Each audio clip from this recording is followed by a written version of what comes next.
Good evening. Good evening, everyone, and welcome to the Entrefluential Life podcast. My name is John Tanner, and I'll be your host. In today's episode, I will be flying solo. Sebastian's not able to join us this evening. And we have a special guest. Her name is Anna Kayat, and she's a marketing specialist, and she'll be joining us at 9:30 p.m. Eastern Standard Time. So, as we always do, the tradition here is to talk about physical, mental, and spiritual wellness, as well as provide you with an entrefluential tip of the day. And that includes an entrepreneurship tip and an influencer tip. So, we're going to go ahead and dive in. I'm going to go ahead and dive in with the physical tip of the day. And I'd like to talk to you about meditation.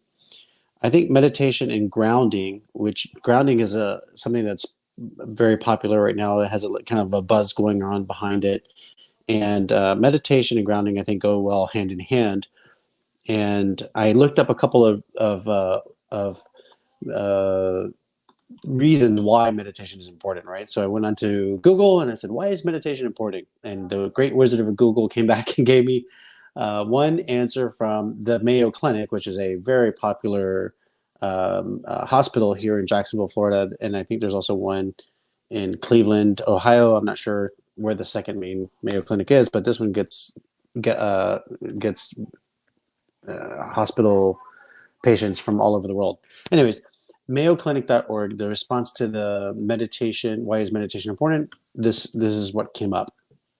Meditation can give you a sense of calm, peace, and balance that can benefit both your emotional well-being and your overall health. You can also use it to relax and cope with stress by refocusing your attention on something calming. Meditation can help you learn to stay centered and keep inner peace. I also looked up Headspace, which is my favorite app for doing meditation. It's guided meditation, and there's a therapist named Andy on there that I like to listen to. And I started using this several years ago, and I have gotten off of it, and I'm definitely going to go back to using it again because I really value it. I think it's super, super helpful. I've been doing some chanting type sounds of meditation, and like from YouTube videos with singing bowls, and also just different frequencies. There's a whole, like, if you just put in healing frequency on YouTube, you'll come up with a ton of videos. And so I think the Relaxed Mind is one channel that I listen to, but there's different frequencies that help you supposedly help you heal your body, your mind, your spirit, all kinds of different health benefits. So I use those while I'm doing my morning affirmations. I listen to that in the background. It's cool. I think it's working. I'm not 100% sure. I've been doing this for a while now, a few months, and I'm kind of like my own guinea pig. But anyway, I do love Headspace, and I miss it, and I'm going to go back to it. So I went onto Headspace's website and I looked up benefits, right? The benefits of meditation, and I really like their summary here. I'm going to read it to you. When we sit to meditate, we are looking after ourselves in ways that might not at first seem obvious. The benefits of meditation are numerous and varied and supported by science. Many people start meditating to manage stress, reduce anxiety, and to cultivate peace of mind. But there are thousands of studies documenting other less known mindfulness meditation benefits, which can have a positive impact on mental, physical, and emotional health. Read on, blah, blah, blah. Okay, so you can check that out at headspace.com. I really love Headspace. I think you should check it out and listen to Andy. There's a couple of different therapists that you can listen to. I like Andy. You go for what you like, right? That what works for you. This content is good. It's really quick to do. Like, you can do a 10-minute meditation. And the whole purpose of doing these is, hold on one second. The whole purpose of doing these meditations is to get grounded, is to get aware of what's going on and have a present focus of what's going on around you, right? So when you're focused on the present, you're not living in the past, thinking too much of stuff in the past or what's going to happen next in the future. You're just living in the here and now. It's a great place to be. And when you've done these meditations numerously over a long period of time, you get so proficient at it that you can you can get into focus in an instant, like within 30 seconds, you can get focused. And so I do that now. Like my mind will be racing with thoughts, and I'll say, okay, I need to focus, and I'll look at the trees outside as I'm driving, and boom, my focus comes right back. I get centered. I feel like I get centered and clear, and it's a great place to be. So now one of the things I do every morning is I go jogging. I do like a 30-minute jog here in the community at the town center where I live, and then I'll stop at this little koi pond over here in front of Maggiano's Italian restaurant, and I will sit down next to this artificial waterfall, and I'll take off my headphones and I'll listen to the sound of the water and listen to the chirping that's in the trees, whatever that is, grasshoppers or whatever, and I will or the birds chirping in the trees, and I'll put my hands down on this concrete bench, and I think that's a connection to earth, right? So I because I do Tai Chi as well, so I find myself grounding between, getting centered between heaven and earth. And as my hands are touching the concrete, I feel like my energy, the overflow of energy, is going into the ground. That's grounding, while I imagine white light, which is a form of an exercise that we do in Tai Chi, I visualize white light coming in from heaven into my body and pushing out any dark, unwanted energy out through my feet, out through my hands into the concrete, which then flows into earth, right? So I do that while I'm listening to nature, observing nature, focusing, getting clear and focused on the trees, the flowers on the ground, the fish in the water, the koi, and all of that whole serene environment helps me to meditate and get grounded. So I'll do that for about 10 minutes.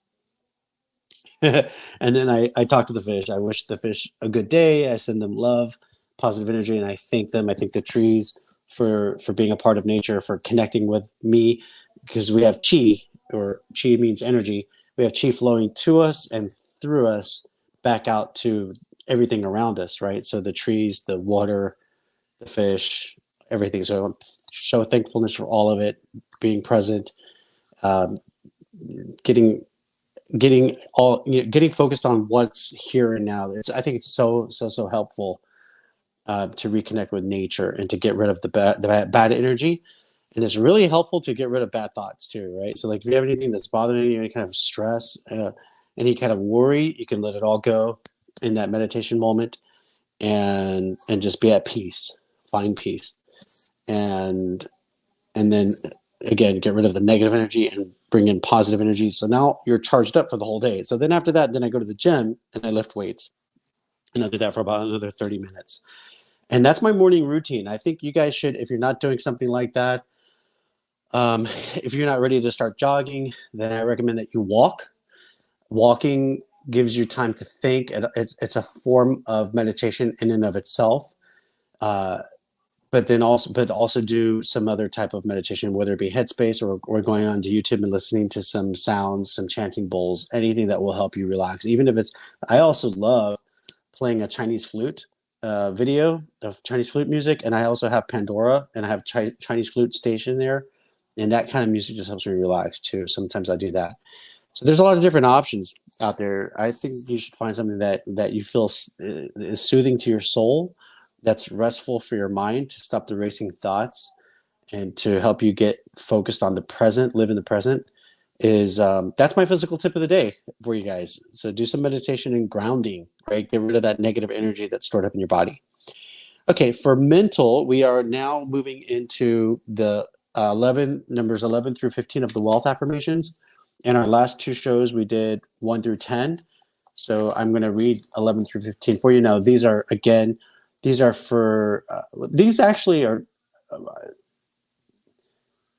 so they're, I mean, it's personalized for me, but I think these are pretty general. I have all the 15, the 11 through 15, the most general wealth affirmations that I have on here. So number 11 is, I am radiating abundance. Number 12, money loves being around me because I share it. Number 13, my activities are fruitful and my money multiplies. Number 14, I am creating money while I sleep.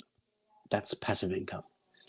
And number 15, I trust my heavenly Father to bless my house and to overflow our storehouses with abundant wealth. So that's 11 through 15 of the wealth affirmations, and that's my mental tip of the day for you. And then my spiritual tip of the day comes from Dr. David Jeremiah, and the word is invest. And what he has written down here on this card is develop the kind of wealth that will survive loss and the kind of investments that will never become insolvent. That's the power of investing in an eternal legacy. And what he means here is invest in people, invest in the church where you can do some tithing. So you're investing in the what is it called? The evangelism, right? Which is winning hearts and souls to eternal salvation, and then also providing care for people who are in need. So my church back in Miami is Christ Fellowship. I tithe there, and I know that money is going to good sources because I've personally built bookshelves for children in need of needy families. I've helped pack rice to send to foreign countries. So I know hands on, and we did a beautification project. We went to a park. Can't remember the name of the park, but we were planting trees. I've gone to public schools and cleaned up the gardens of the schools. And so I know that from hands-on experience, that money is being well used to care for the community locally and internationally. And I also buy books from Dr. Jeremiah to help support his group too, because they're fantastic. And okay, so here's the Bible verse of the day. It's Luke 6:38. Give and it will be given to you. Good measure, pressed down, shaken together, and running over will be put into your bosom. So what does that mean? It means like when you tithe, you're going to get it back. You're going to get it back. And it says here, pressed down, shaken together, in good measure, running over. It means that when you give, whatever you give out, you're gonna get it back. Like, let's just say 100-fold, right? It's gonna be so much that it's gonna be like a water fountain that overflows and spills out. And why is that? Because that image that is cooked into the message here of 638 is saying that if you visualize yourself as like, okay, I'm going to give out. I'm planting seeds of financial seeds, right, or physical seeds if you're doing physical work to help others. When you give that out, you're going to receive more. Why is it beneficial for you to receive more? He paints this picture that it's going to overflow, running over. Why? Because when a water fountain overflows, that water spills all around the fountain, right? It goes outside of the bowl that recollects the water and then channels it. It goes around it. And why is that beneficial? Well, because everybody around you is going to benefit from that blessing that you receive, right? And then the other thing is that's on here is the phrase leave a pathway, a legacy of faith behind you that will lead others to God, that will outlive your life. Why is that important? Well, if you're doing good deeds, right? If you're living a model, an exemplary life yourself by staying away from sinful things, sinful things are things that are destructive to you. So like boozing, right? Like if you're going out and getting drunk too much or doing drugs, that stuff is all negative and it leads to death, right? It's killing your body. I mean, if you're drinking too much, you're killing your liver. If you're doing drugs, you're killing your brain cells. So those are sinful things. Or if you're committing adultery, like if you're having multiple sexual partners, you're taking the risk of getting AIDS or some other diseases that could be passed on to other people, that have other complications, conflicts with your body, and so forth. So all of those things, sinful things, those things lead to death, okay? And it causes conflict in the process too. So avoiding those things and living a model life is helpful to you to live healthy. Like number one, you're living a healthy life now, and number two, you're not doing things in a selfish way. You're doing things in a selfless way. And when you are selfless and serving other people, helping other people, then if everybody was doing that, we'd have a fantastic society. But what happens is most people are selfish, and then that leads to a corrupt society, right? Because people are hurting other people to benefit themselves. And so being living a model life is serving others and living in a way that that brings honor to you, to your family, and to your community. And so that's what we strive to do. So investing in others by living that type of life and being a model for others to live that life, that lifestyle, is investing in their future as well and for the next generation to come, right? Because if you help another person follow that role and then they teach that to their children, then you have generational wealth as far as good ethics, good morality goes. Okay, so there's the financial benefit, and then there's also the intrinsic rewards that come from investing in others, right? Okay, so that's our spiritual tip of the day.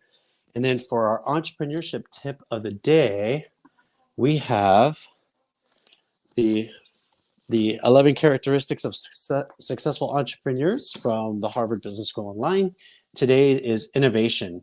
So I'm going to read this from this page here. Innovation. Many ascribe to the idea that innovation goes hand in hand with entrepreneurship. This is often true. Some of the most successful startups have taken existing products or services and drastically improved them to meet changing market needs. Innovation is a characteristic some, but not all, entrepreneurs possess. Fortunately, it is one that can be cultivated. So why is it important to take an existing product or service and innovate, turn it into a new version, right? Like something that you do 2.0 or 3.0, right? A new iteration of whatever it is that you're doing. Well, if you look at McDonald's, you'll see that McDonald's and Burger King, Wendy's, these fast food places, they innovate as well. They change their menu, they change the design of the building, exterior and interior, because human beings are evolving. We're changing all the time. Our clothing has evolved. Our haircuts, our style of hair has evolved, right? So the way we carry ourselves evolves throughout history. It has. If you look backwards, you'll see we are way different from the 1700s, the 1800s, the 1900s, and here in the new millennium, right, the 2000s. And so the same is true about business. Businesses evolve, and if you can take a product or a service and look at what is the function of it, what's the functional utility of this product or service, and look at what modern trends are, and say, okay, I'm going to take this and I'm going to modify it to fit today's needs, what people want, today's wants and needs. That's what we do in business, right? We're satisfying wants and needs. And so if you mesh them together and you come up with a new hybrid, an innovation, that's called an innovation, you'll have a lot more opportunity to sell it to today's marketplace, right? Because they see something that has a functional utility and it meets a want or a need today in today's market. So that's why innovation is important. So if you're an entrepreneur and you can work those two things together, functional utility plus modern trend, you have the nexus, the sweet spot of creating something that will have demand. And at the end of the day, if there's no demand for your product or service, you're out of business. So in order to meet that demand, you need to innovate, right? Take something, make a new iteration. So that's my entrepreneurship tip of the day, innovation. And then we have our influence tip of the day. So I am going to share with you, seek first to understand. That's the first half of one of the 7 Habits of Highly Effective People by Stephen Covey. Seek first to understand, then be understood. Seek first to understand. So what I'm saying here is find out what people want. Okay. And there's another guy who, what's his name? He said, find out what they want, find out what people want, then give them what they want. Find out what they want, then give them what they want. So one thing that we learn about in probability and statistics is survey, how to survey your audience to find out what they want, or to find out if the service that they received was to their standard, right? Did they like it? Was it beneficial? So surveying your audience helps you find out what they want. So you seek first to understand. And then when you find out what they want, then Dan Kennedy, he's the one who said, find out what they want, then give them what they want. So seek first to understand. And once you find out what they want, then here's another thing. Here's how you build influence. After you find out what they want, make them feel good about what they want, right? I'm talking about something that is beneficial to them, because if it's not beneficial to them, then you don't want to tell them that it's good for them. That would be a disservice. You would not be helping them out, right? So if it is a good thing for them, and being keeping in mind that what they want is subjective, right? It's in their mind, right? That it's good for them. Assuming that, again, it's not going to hurt somebody else, right? We're talking about something that's within the realm of, okay, this is okay. Then make them feel good about it. This is how you build influence. Make them feel good about their choices. Okay, maybe it's not what you want, and that's okay, because we're all different, we're all unique, and we're not here to judge, right? We're here to make people happy, right? And so you can make people happy about their choices, make them feel good about what they are pursuing, and about the decision that they came to about fulfilling whatever that want or that need is. Okay, that's how you win influence with people. So find out what they want, and then make them feel good about their choices, and help them to achieve those decisions, right? Serve them in a way that you can help them achieve those decisions. And I'm assuming that when I say that that those decisions are going to be revolving around your business, because you're doing a survey about whatever it is that your products or services are. In my case, I have a real estate brokerage, so I would be surveying my buyers or sellers about real estate services or property management, about putting their property on the market. And we do short-term rentals. That's our focus. So I'd query them about their occupancy rates, or the average daily rate, or what type of plates to do, or to put inside of the property, or the channels that we use to market the properties, and how are we doing direct bookings and so forth like that, right? Those are things that I would query and find out what they want. Or for ancillary income, let's talk about that, and tell me if you're okay with the offering A, B, and C as a way to generate ancillary income in this business. And then if they're okay with that, great. Then why would they want to do this, and why, make them feel good about their decisions of, okay, I think that's a good a good reason to want to offer A, B, and C, and we would be more than happy to help you do that, assuming that, of course, it's all good stuff, right? So influence, seek first to understand, help them feel good about their choices, and then help them achieve those choices. That's what we're here to do. We're here to serve. And in the process, they will love you for making them feel good about their decisions. Because don't you? If you tell me something about yourself and I say, wow, that's really fascinating, I'm going to win some points with you by being agreeable about what you told me that you like. And think about the opposite of that. If I told you something and then you judge me for it, right? And you tell me, oh God, that's terrible. Why do you like tiramisu? Gosh, nobody eats tiramisu cake. That's awful. You need to order strawberry cheesecake. How do you think I'm going to feel about you by shooting down my favorite dessert, in an Italian restaurant? Tiramisu. It's my mouth. It's my palate.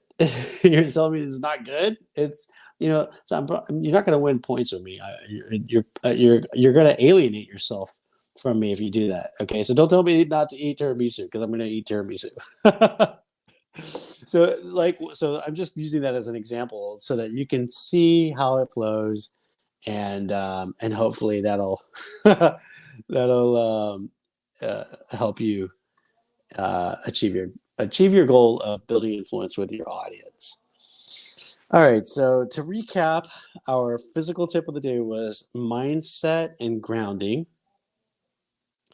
I told you about Headspace. I really think that you should go to Headspace to give it a shot, try it out, and then if not, then you look up some sounds, some meditation sounds on YouTube or Pandora, so that you can channel your mind, get focused, get clear, slow things down, and ground. So get rid of the negative energy in your body, ground it out to the earth, and then and practice breathing, calm, peace, tranquility. Oh, here's one thing that I wanted to talk about as well with the benefits of meditation. So back in when I was in the Navy, I took a class called Comprehensive Stress Management at St. Leo University. It was a really, really fantastic psychology class on meditation. And one of the exercises that I did in that book is so cool. And if you could find something like a guided meditation to walk you through it, you could. I'm going to explain it in a nutshell. So you're sitting in a chair, you're relaxing. It's a breathing activity, and as you're breathing, you're relaxing your body, your physical body, into a lower state of subconsciousness, right? So you're moving from like fully conscious to a light subconscious level, like starting to head towards, let's say, subconscious would be like deep sleep, deep subconsciousness, but this is like more closer to the surface of being awake, right? So you bring it down, you're relaxed, very, very relaxed, to a very light subconscious level. And then in this exercise that I remember, I I was at a beach, right? This was the guided tour takes you to the beach, and you imagine that whatever this problem is that you want to get rid of, right? You put this problem into a box, and then you imagine that a seagull comes along and picks up this box with your problem inside of the box. And then the seagull starts to fly towards the ocean as you're sitting watching the shoreline and the seagull fly away, carrying that box with it. It flies further and further over the ocean, further away from you, until at a point you can't see the seagull anymore. The seagull is now gone and has taken that box with your problem away with it. It has left you. And so that type of visualization is fantastic. And so I've used that visualization several times in the past. Now what I do is, instead of going through that whole process, which I would love to do that again. I think it's very beneficial to walk through that. And I have to see if I can find that comprehensive stress management book with the outline that I'm talking about.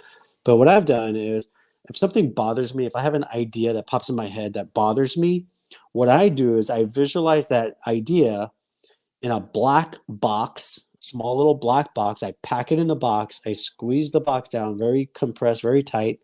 And then I take that box, I visualize that box flying away from me, throwing it out into the universe, right? Just making it go away and taking that problem with me. That bad idea, that bad thought, just go away. Maybe. So maybe you could try that too. I think it's a streamlined version of what I learned in comprehensive stress management in 1999 or 2000, and just doing essentially the same thing, getting rid of the problem, making it go away from my mind. I think is very useful. So that's it, man. That's all. That's the physical, the mental, the spiritual, the entrepreneurship tip, and the influence tip of the day.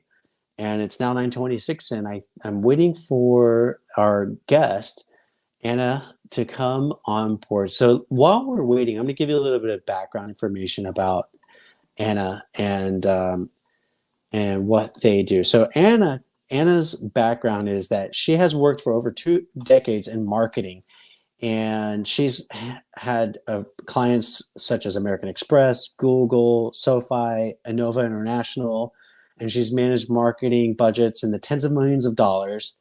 She's the chief marketing officer at Paget Business Services, which is one of the largest accounting franchises in North America. Her advertising campaigns have been featured in the Super Bowl, has appeared on national TV, radio, and in airports and transit stations across the United States. I'm reading all this from her website, by the way. And her marketing programs have won major awards from Google for marketing excellence, and the Adweek Ad of the Day, and WOMMA Award for customer engagement. Anna's a graduate of Columbia Business School, and she also completed the Marketing Academy at Wharton. And her husband, Igor, is her principal advisor and partner at Kayat Marketing Group. He has led strategic partnerships at Gusto for the last 6 years, and he's executed deals with Xero, Shopify, Intuit, Clover, POS, and many others. Igor is a graduate of the Yale School of Business Management and Georgetown University. So this amazing powerhouse couple has Ivy League educations. They have 2 decades of experience, high-end Fortune 5 companies, and they are just full of marketing chops that and advertising chops that we will gladly become enlightened with by hearing some of the tips that they have to share with us. So I'm looking forward to bringing Anna on board to give us some insights on how she started her marketing company, what was her background, and how, if you're interested in marketing or advertising as your entrepreneurship venture, then hopefully she'll be able to share some insights with us on how you could do that, how you should get started, what you should focus on when you're getting started, and maybe some best practices, activities to boost your business if you're already doing it and you're looking for some fresh ways to expand your business, grow your business. So hopefully she'll be joining us in 2 minutes here.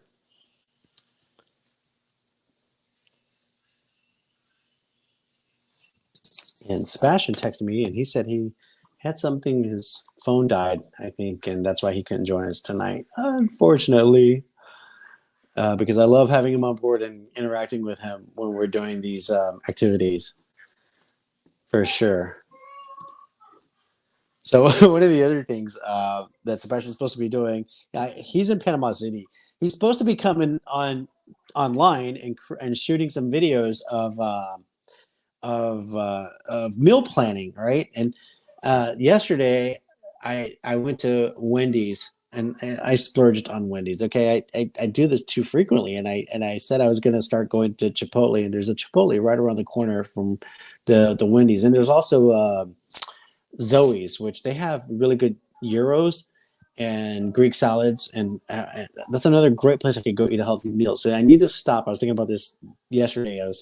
After I ate my Wendy's meal, I was thinking I need to stop eating this junk food stuff. I love Wendy's, but I got to stop eating the burgers and fries and eat healthy. I need to go to Chipotle and to Zoe's. So I think not today. Well, today I went to Olive Garden and I had soup and salad and breadsticks. So maybe the breadsticks a little heavy, right? Because it's bread, but the soup and salad was good. I had minestrone. I had 2 bowls of soup. I had minestrone and chicken gnocchi. Chicken gnocchi is a little heavy, but it's so delicious. The minestrone was super healthy, right? It's got 2 different types of beans. I think they're navy beans and kidney beans, and then it has some zucchini, carrots, celery, and tomatoes. It's just fantastic. Very good flavor, very flavorful. And then the salad, the Italian salad, tomatoes, onions, croutons, cheese, that Italian dressing that's so good. Pepperoncinis, oh my god, those pepperoncinis are delicious. So I feel like today was a good. I did good on eating healthy. Yesterday, not so much because I ate the junk food. It's a lot of calories. And but for dinner, I had a pretty good healthy snack. I had the choban. I think it's called chobani or choban Greek yogurt. It was blueberry Greek yogurt, and I had a banana. And so that was a pretty good light dinner. So that's how that's working out for me. But meal planning, Sebastian's got to get on board with the meal planning. Shoot those videos for us so that we can start doing that. I need to start doing that. I need to start planning my meals and taking it with me, packing it in the fridge and having it easy to access. Because if it's easy to access, I'll eat healthy. I'll do it. I'll just grab it, heat it up the microwave or whatever, and then go. But if it's not, prepackaged or whatever, I want like quick and easy. I'll go to the drive-thru and just grab something ready to go because I really don't cook too often, and I just like to get my stuff done and ready to go because I'm always on the move. And I do love cooking for friends and family. I just don't do it too often, which is something I would like to start doing more frequently. So anyways, let me just check my email real quick and see if Anna's responded. Hopefully she's going to be able to join us here tonight. And if not, then we'll have to reschedule. So we'll give her a couple more minutes. So another thing I was going to say is I'd like to get some feedback from you guys. I need you to email me or message in the YouTube video chats Tell me what's going on. What kind of business are you in? I'm curious. Again, winning influence, right? So here's influence in action. If you tell me what kind of business you're in, we can communicate with each other. You know, maybe I can help you. Maybe I can provide some insights, or maybe somebody else who's watching has some good tips for you. So, and plus you can get some affirmations, right? Which is helpful. It's nice to have a sounding board for your ideas. And this is a platform to do that. This is a place where you can uh, present your idea for your business, and or even in your personal life too, right? Because we don't have to have this compartmentalized where you can only talk about entrepreneurship stuff here, influence building stuff here in the Entrefluential Life uh, channel. You can actually talk about things that are in your personal life, because it's all combined together anyway. When you're at work, you're thinking about stuff in your personal life, and when you're in your personal life, you're thinking about stuff that you have to do for work. It's all life. It's life in general.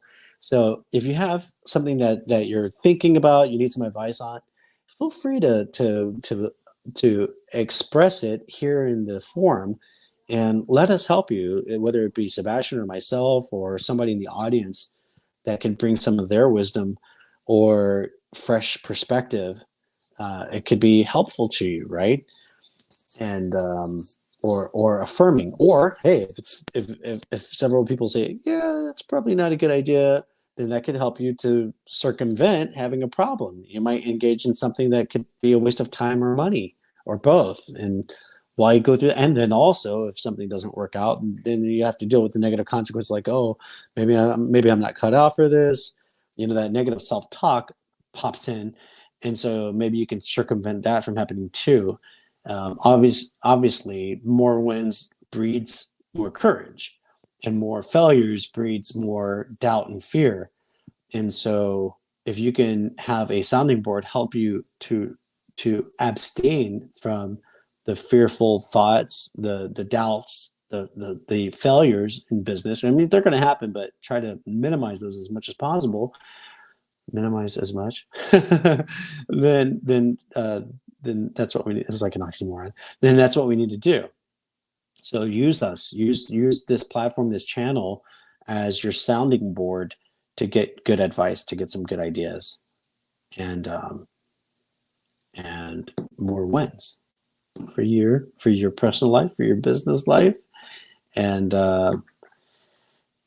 that's it. That's what I think you should do. I think that's what you guys need to do. That's what I want to do. I want to engage with you. I want to make this a two-way, three-way conversation, not just me coming on here or Sebastian and I coming on here and just blah blah blah, telling our ideas and expressing our thoughts, and not having a conversation with you guys. We need to have a conversation.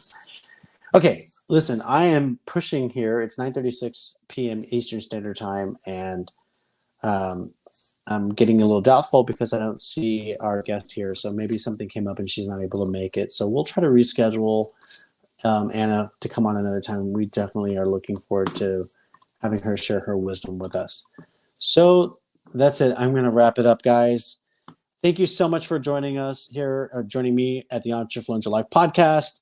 I hope that I brought some value to you today, and I wish you all well. God bless you all. Take care. Thank you for joining us, and we will see you next Tuesday at our normal time at 7:30 p.m. All right. Take care, guys. Bye-bye.